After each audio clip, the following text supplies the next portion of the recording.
Margot Poinclou et Emmanuel Pellerin, bonsoir et merci beaucoup d'avoir accepté l'invitation de la FPDC. Bonsoir. Bonsoir, nous vous remercions aussi.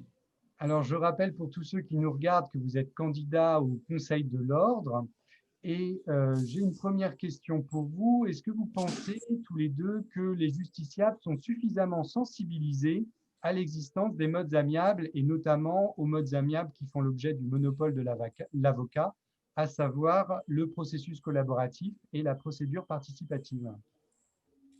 Margot, tu veux commencer ou tu veux que je commence?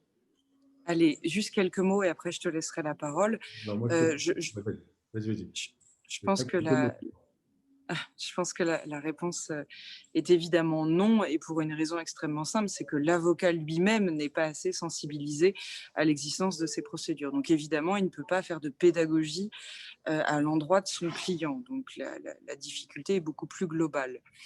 Je te laisse la parole. C'est gentil, Margot, parce que c'est ce que je voulais dire.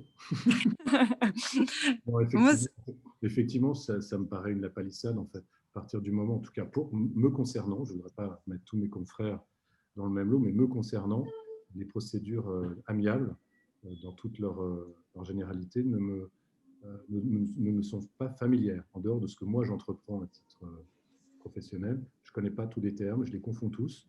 Donc, en tant qu'avocat, je pense que si moi j'ai du mal, je pense que les justiciables ont encore plus de mal que nous.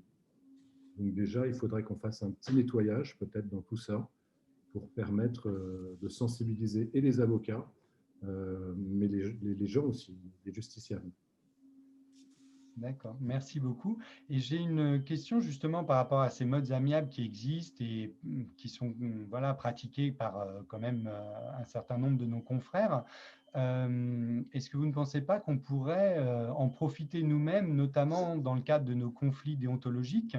Je pense notamment aux conflits qu'il peut y avoir entre deux associés avocats ou entre un associé et un collaborateur.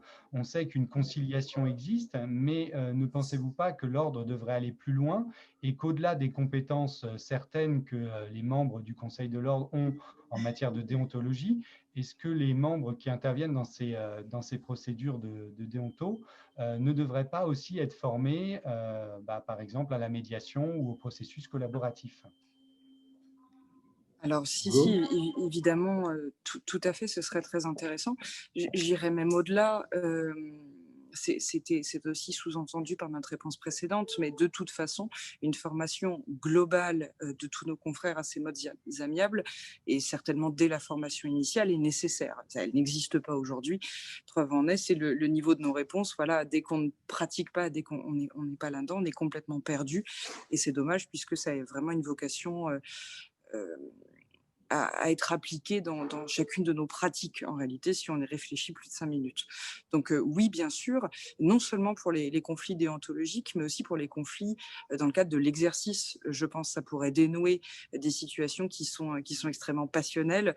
Voilà, beaucoup de nous l'ont déjà vécu, mais c'est vrai que une séparation d'association ou une situation de conflit avec un patron quand on est collaborateur, ça relève quasiment du divorce avec des enjeux financiers encore plus importants souvent en plus. Donc, ce serait extrêmement utile d'après moi. Oui. Merci beaucoup. Emmanuel, vous vouliez peut-être ajouter un mot? Oui, un mot très léger, parce que Margot a une fois de plus tout dit.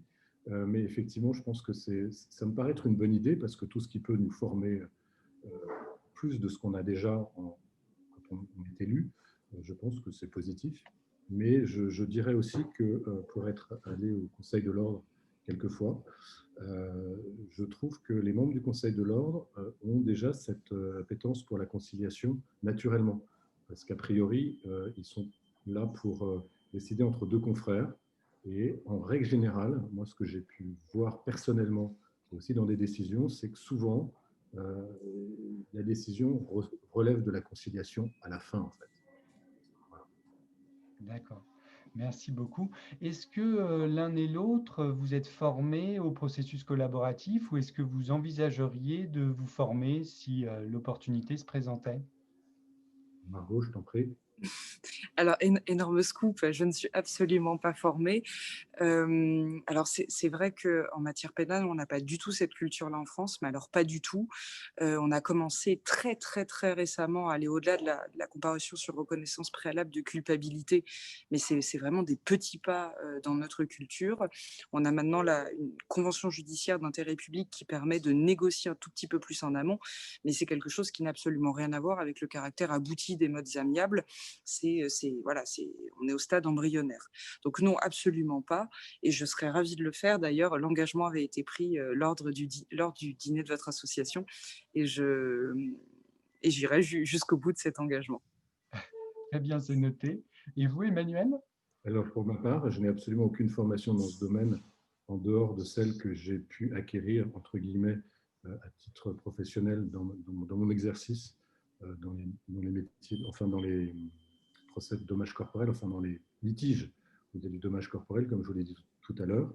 Mais il est évident que je sèche à certains moments parce que quand je me retrouve dans une situation de blocage, et j'aimerais avoir les clés qui me permettent de débloquer la situation et de ne pas aller au fond.